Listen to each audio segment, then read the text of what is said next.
La nouvelle constitution est passée par voie référendaire le dimanche 30 octobre dernier.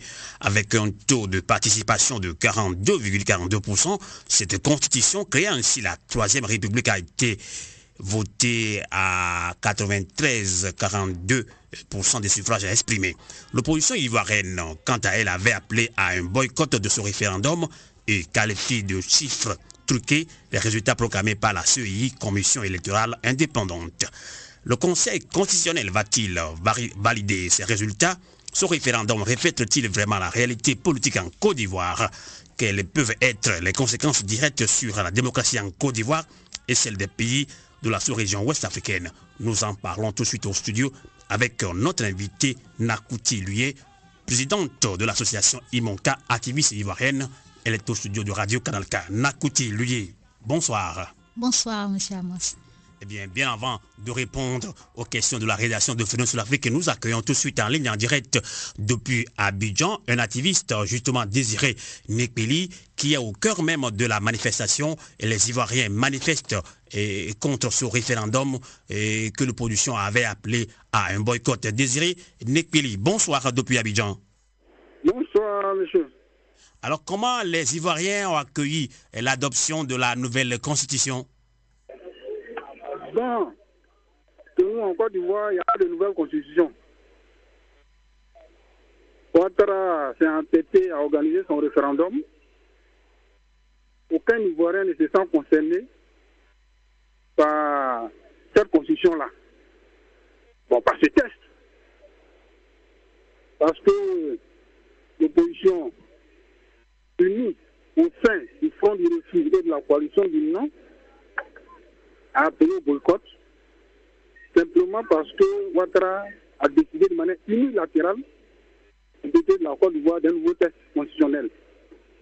Alors qu'en Côte d'Ivoire, il aurait été bon, et c'est ce qui est juste, que toute la couche sociale soit associée à la rédaction de ce test-là.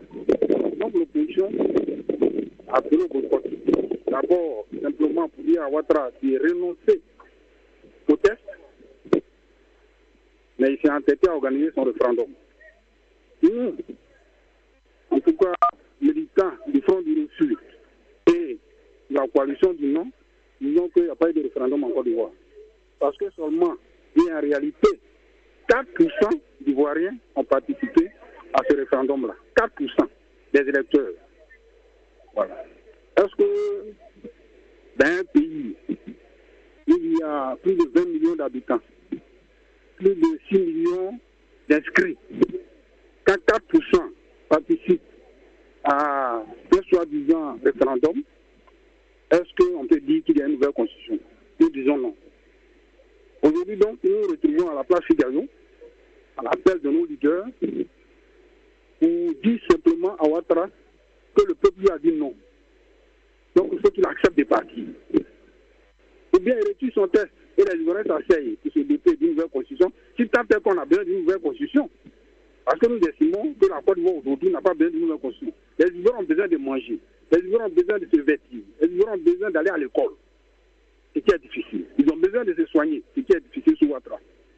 On laisse ça, on dit qu'on veut faire une nouvelle constitution. D'accord. Si tant est qu'on a besoin d'une nouvelle constitution, il faut que le peuple soit associé au départ. D'accord. Alors, nous demandons de retirer son test. D'accord. Alors, Désiré Nekpeli, je le disais, vous êtes au cœur même d'une manifestation appelée par l'opposition, notamment le Front du Refus, par rapport à cette nouvelle constitution. Est-ce que la manifestation a été réprimée aujourd'hui ou on a appris depuis hier qu'on a arrêté quelques opposants? Oui, les opposants ont été arrêtés. Mais nous pensons que c'était juste une manœuvre pour casser la mobilisation des Ivoiriens. Ils ont été arrêtés, effectivement. Ils ont été libérés hier nuit, de minuit, 1h du matin. Aujourd'hui, nous sommes à l'espace Figaro. Ce matin, alors que le peuple était en train de se retrouver là, il y a eu quelques militants du RDR manipulés, ce que nous on appelle communément des microbes, parce qu'effectivement, ce sont des microbes d'État armé, de cailloux, de machettes, et certainement d'armes à feu. Ils se sont attaqués aux militants donc de l'opposition présent à l'espace Figaro, mais il est dit, comment on peut dire ça? Il est dit, n'aurait pas dû, parce qu'ils ont été repoussés jusque dans leur dernier retranchement. Et actuellement, le meeting se tient, parce que le peuple ivoirien n'a plus peur de Ouattara. Voilà. Tout ce qui reste à Ouattara, c'est des partis. Et partis la tête haute. Voilà, c'est tout ce qui reste. D'accord. Le meeting se tient actuellement. Les leaders sont en train de s'exprimer. Ok. Je pense que bientôt, il y a... D'accord. Voilà. En tout cas, merci beaucoup Désiré Nekpeli d'être intervenu en direct dans cette émission panafricaine. Vous êtes en direct depuis Abidjan. Merci et à très bientôt. Nous revenons au studio avec notre invité Nakouti Luyé, qui est présidente de l'association Imonka. Vous êtes également activiste ivoirienne. Vous défendez la liberté, la démocratie un peu partout, en Afrique, notamment dans votre pays, la Côte d'Ivoire. Et voilà, Nakouti Luyé, la nouvelle constitution a été adoptée dimanche dernier. Et ce nouveau texte constitutionnel prévoit la création d'un poste vice-président d'un Sénat.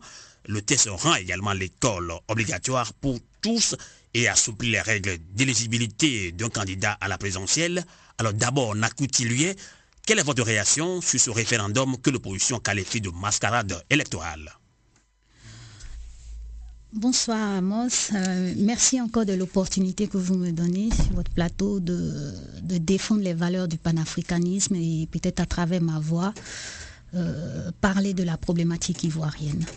Ce que je voulais dire dans un premier temps, merci. Ce que je voulais dire dans un premier temps, c'est que nous, comme M. Nekpeli l'a dit, nous, Ivoiriens, en tout cas membres du Fonds du Refus, on ne reconnaît pas qu'il y a eu une nouvelle constitution en Côte d'Ivoire. Selon les tests que M. Dramane a proposés, vous avez parlé tout à l'heure de l'obligation, l'école obligatoire. L'école, elle est obligatoire quand l'État lui-même a fourni les structures nécessaires de permettre à l'Ivoirien de se rendre dans un lieu d'enseignement pour être formé. Alors, en un peu plus de 5 ans que M. Dramane a été, on va dire, illégalement imposé par la soi-disant communauté internationale, depuis plus de 5 ans qu'il est là, je n'ai entendu parler d'aucune université. D'ailleurs, ça faisait partie de son programme comment on dit, son projet de présidentiel. Exactement. Et tout ça. Et donc, à partir de là, il avait promis une université chaque année, université qu'on n'a pas vue. Les écoles aussi, elles sont dans un état très lamentable. Donc je me dis, pour rendre quelque chose obligatoire, voudrait dire que l'État, à partir d'un moment donné, s'il y a un Ivoirien qui a au moins peut-être, tout dépend de l'âge légal, qui va rendre obligatoire cette école, peut-être à partir de 4 ou 5 ans. Donc ça veut dire qu'à 5 ans, si on a un jeune Ivoirien qui n'est pas allé à l'école, ça veut dire que ce jeune Ivoirien ou ses parents ont l'obligation de porter plainte contre l'État parce que l'État n'aurait pas fourni d'infrastructures pour l'école. Et en ce moment, je ne vois pas comment quelqu'un qui, après 5 ans, n'a jamais respecté aucune règle, aucune de ses promesses, peut éventuellement rendre une école obligatoire. L'école obligatoire, on sait ce que ça veut dire. D'accord. Parlons justement de cette nouvelle constitution qui vient d'être votée par voie référendaire dimanche dernier. Et ce nouveau texte, je le disais, constitutionnel prévoit également la création d'un poste de vice-président et d'un Sénat. Comment est-ce que vous l'interprétez, vous? Pour moi, c'est juste, on va appeler ça, on va de coup d'État en coup d'État. M. Dramane ne fait que entériner ou ne fait que continuer la logique dans laquelle il s'était inscrit quand il a commencé son imposture ivoirienne. C'est tout simplement ça. Parce que, est-ce qu'on a besoin, est-ce que l'Ivoirien aujourd'hui, la Côte d'Ivoire a besoin d'une constitution? Est-ce qu'elle a besoin d'un vice-président? Et ce vice-président, comment est-ce quel est son cahier des charges? On nous a dit qu'il aura un vice-président. Personne ne m'a dit encore quel est son cahier des charges. Il va faire quoi exactement? Le Sénat, apparemment il va voter un tiers du Sénat. Mais sous quelle base? C'est-à-dire qu'on crée des lois qui, en fait, on crée des lois qui sont sur mesure, qui vont plaire ou qui vont donner l'occasion à M. Dramane d'implanter son petit royaume. Alors, vous êtes activiste ivoirienne, vous connaissez bien la politique ivoirienne. Hein? Alors, qu'est-ce qui a poussé Ouattara à changer cette constitution? Écoutez, je suis pas vraiment dans sa tête, mais je pense qu'il a fait, dans un premier temps, il essaye de se donner les moyens de sa dictature, parce que je ne vois pas d'autre raison. Il faut qu'il soit à mesure d'être le roi dans son royaume et que ce soit lui qui décide. Donc je pense qu'il a fait juste pour lui-même, pour se donner de la contenance en plus et pour se donner les pleins pouvoirs. Donc du coup, le peuple ivoirien se retrouve isolé avec à la tête un dictateur qui peut décider à tout moment qui a le droit de faire quoi. D'accord. Le taux de participation à ce référendum étant de 42,42%, c'est-à-dire un accoutumé, et que le peuple ivoirien a répondu à l'appel au boycott du fonds de refus à ce référendum. Oh, très largement. D'abord, je vais rectifier. C'est-à-dire que les vrais chiffres, le taux de participation, il était de 4%. Ça, c'est les vrais chiffres. Maintenant, notre chimiste, M. Bakayoko... Mais comment vous le savez que ce sont des vrais chiffres? Parce que nous aussi, comme malgré qu'on a appelé au boycott, on a nos observateurs qui sont dans tous les bureaux de vote, qui vérifient combien de personnes sont venues, combien sont inscrits. On a vu également que des Ivoiriens, des activistes ont saccagé quelques bureaux de vote, hein, et ça on l'a vu sur les réseaux sociaux. Est-ce que c'est vrai? Oui, parce que c'était le mot d'ordre. Le but n'était pas de blesser des Ivoiriens, de blesser qui que ce soit, de s'en prendre aux infrastructures de l'État, mais c'était de réellement s'impliquer pour ne pas que le référendum il ait lieu. Et je pense que le fonds du refus a réussi, parce qu'il y a eu que 4% d'Ivoiriens qui sont allés voter. On a vu après des urnes qui étaient parquées dans des mosquées. On a vu après des personnes qui étaient dans des bureaux de vote qui, comme par hasard, avaient plusieurs enveloppes et prenaient que des bulletins de oui qu'ils mettaient dans des enveloppes. Donc, moi, je pense qu'au niveau du référendum, le boycott, il a été super bien suivi. Mais justement, Nakoutiluye, le parti RHDP, majorité présidentielle, estime que le taux de participation est plus que correct pour un référendum. Bon, je ne sais pas, chaque a dû être formé différemment ou à son interprétation, je vais dire, des chiffres démocratiques en mathématiques, mais moi j'estime que si à 4% déjà, ne serait-ce que si on restait dans le vrai, à 4% s'il n'y a que ça, je pense que normalement M. Dramane devrait démissionner. Ça c'est un premier. Deuxième point, c'est que même si je ne sais pas par quelle magie on acceptait le fait que à 42 le référendum avait été c'est dit le taux de participation était de 42%, même 42%. Pour moi, 42% c'est encore largement en dessous de la représentativité même du peuple ivoirien. Ça c'est vrai. Donc je ne sais pas comment on passe de 42% et on dit on adopte une loi parce que la majorité a voté. 42% c'est pas la majorité. Nakoutiluye, pour l'Ivoirienne avisée que vous êtes, le changement de constitution est-elle une des priorités en Côte d'Ivoire? Clairement non. Cette constitution, de toute façon, pour le moment, nous, on ne la reconnaît pas, jusqu'à ce que les leaders décident autrement. Clairement, non, ce n'était pas une priorité.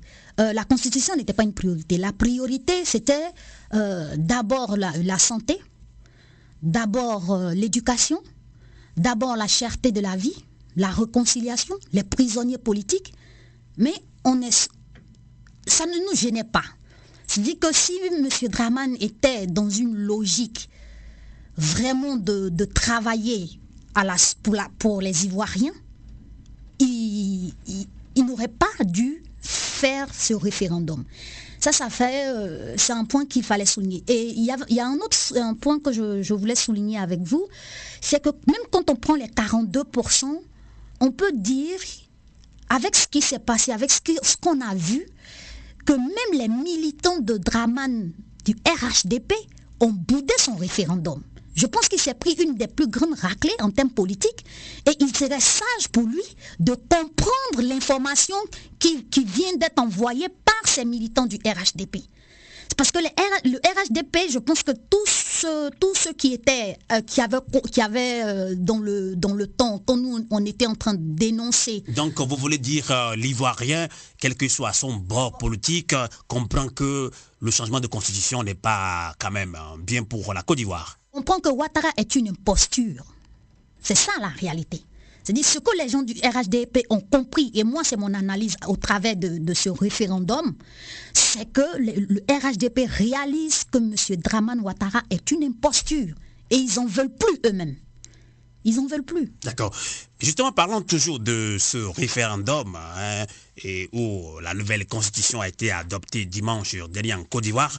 L'opposition dit que les résultats sont fabriqués, mais le président de la CEI et commission électorale indépendante, Youssouf Bakayoko, affirmait que tous les procès-verbaux aux sorties de dépouillement avaient été signés et validés par les représentants des bureaux de vote.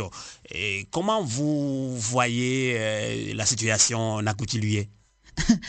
Je voudrais simplement rappeler que M. Youssouf Bakayoko était celui-là même qui était censé proclamer les résultats des élections en 2010.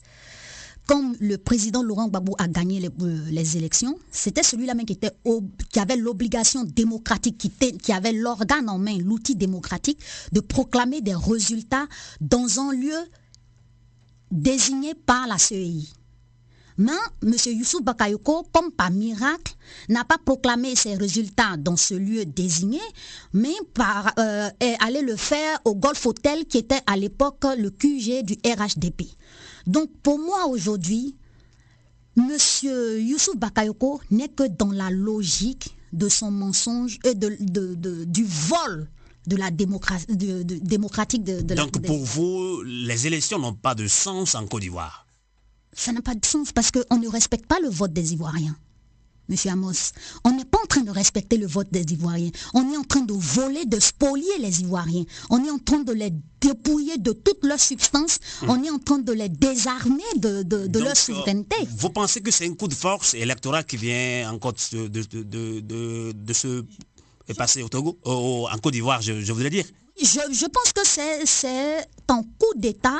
C'est le prolongement du coup d'État que Dramane a commencé déjà dans les années, juste après la mort du président Houphouët, qu'il a commencé déjà dans les années 90 jusqu'en 2000 et qu'il a fini par mettre en place avec l'aide des impérialistes. Donc ceux-là aussi, il faut pas trop négliger leur implication dans les petites démocraties ou en tout cas les petits États qui ne demandent autre chose que de la souveraineté. Il ne faut pas négliger leur implication. Donc Ouattara est en fait dans la logique et est en train de mûrir ou bien en tout cas il porte à maturation tout coup d'État contre les Ivoiriens et il porte à maturation, je veux dire, son projet de déstabilisation de la Côte d'Ivoire dans un premier temps et de la sous-région dans un deuxième temps. On va en parler dans quelques minutes également, sur les conséquences que cela pourrait avoir sur la sous-région ouest-africaine. Nakouti Luye, tout compte fait, la nouvelle constitution est votée. Et Ouattara et ses amis attendent juste que le Conseil constitutionnel la valide.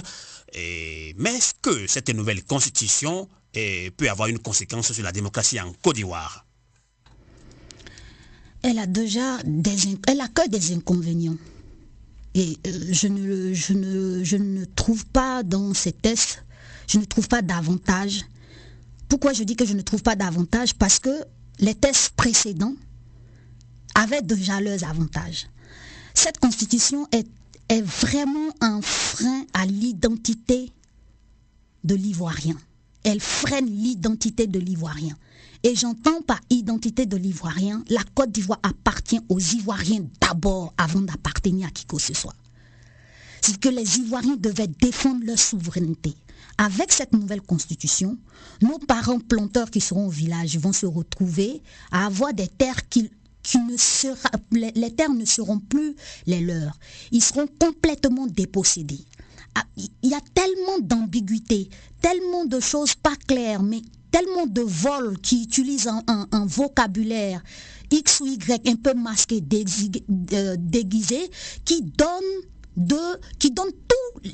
les pouvoirs, même pas comme un roi, parce que je veux dire, en Côte d'Ivoire, comme dans d'autres pays africains, on a des rois, mais le roi respectait la volonté de son peuple.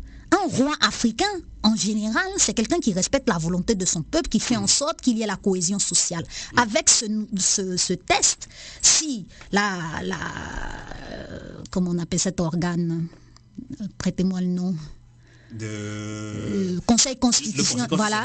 S'ils entérinent cette loi, ça veut dire que en fait, les Ivoiriens peuvent estimer qu'à partir de ce jour-là, ils ne seront que dans une prison à ciel ouvert. À chaque moment, on peut décider de leur sort. D'accord.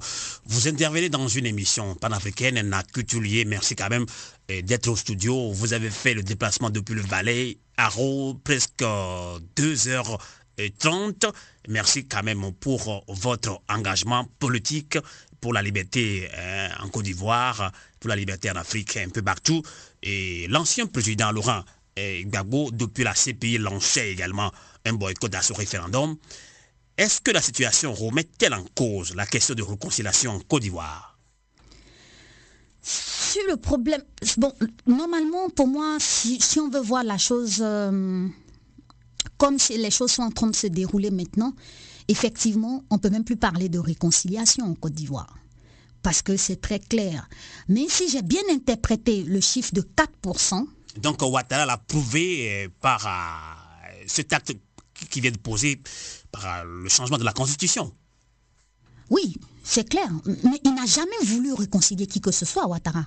Il n'a jamais voulu réconcilier qui que ce soit. Il voulait juste se servir de X et Y pour arriver là où il est en ce moment. Il n'a jamais été question de parler de cohésion sociale. Il maintient les gens dans cette sorte de dictature apaisée, un semblant de pouvoir, avec des médias internationaux qui sont d'accord de se taire sur ce qui se passe en ce moment, qui font comme s'ils ne voyaient pas que la Côte d'Ivoire, c'est une future poudrière.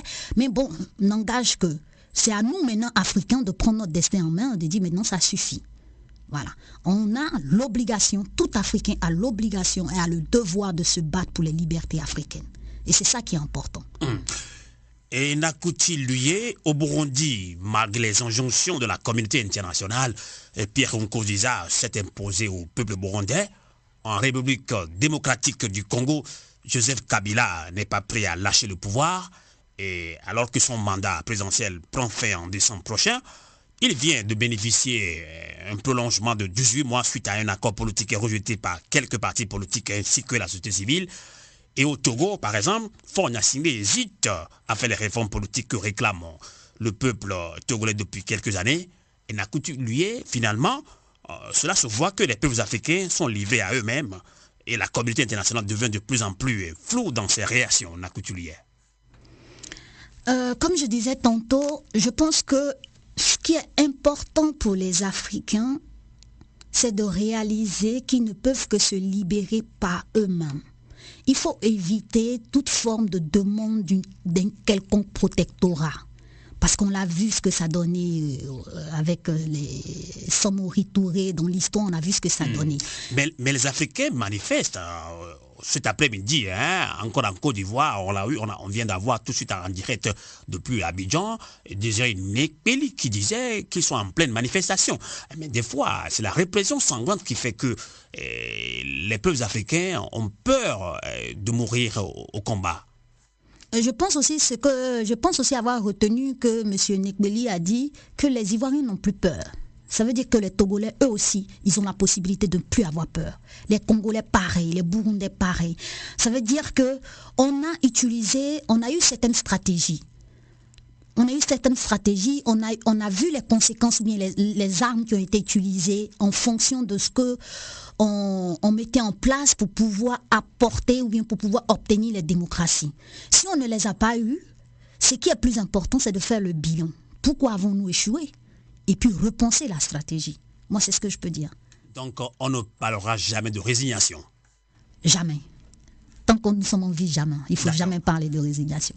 2 minutes, est-ce que vous avez un mot à l'endroit de la diaspora africaine, notamment ivoirienne, nombreuses à l'écoute de cette émission panafricaine? Oui, si je peux me permettre, je voudrais et j'aimerais, je souhaiterais proposer aux Africains du monde entier, de la diaspora en particulier, parce que peut-être que je me dis qu'ils ont peut-être l'occasion, ils ont eu l'opportunité de gagner plus en ouverture d'esprit et de comprendre les différentes géostratégies qui sont en train de se mettre en place pour opprimer nos peuples. Donc si je peux leur proposer quelque chose, c'est de se constituer en groupe, en association, et de travailler dans la rigueur, dans le respect, et d'éviter les amalgames, les appréhensions. Aujourd'hui, l'Afrique a besoin de nous tous, à n'importe quel niveau. Il est temps de se constituer, de se coordonner. Aussi petit qu'on soit, avec peu ou de grands moyens, nous avons beaucoup de cerveaux, nous avons beaucoup d'intellectuels et nous pouvons les utiliser. Ne baissons pas les bras. Nous avons le devoir de sauver l'Afrique. Donc on a coutumier, la lutte doit prendre une allure panafricaine. Oui, je pense que la lutte doit prendre une allure panafricaine. Pourquoi je dis ça?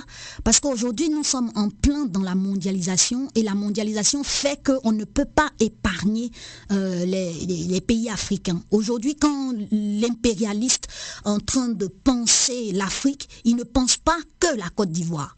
Il pense l'Afrique dans sa globalité. Quand aujourd'hui, il n'y a pas plus tard que 2 jours, je regardais une émission sur des chaînes françaises et ce sont eux qui ont leurs spécialistes qui disent qu'en 2030-2050, l'Afrique aura atteint une population, donc en termes de démographie, beaucoup plus nombreuse que la Chine et l'Inde.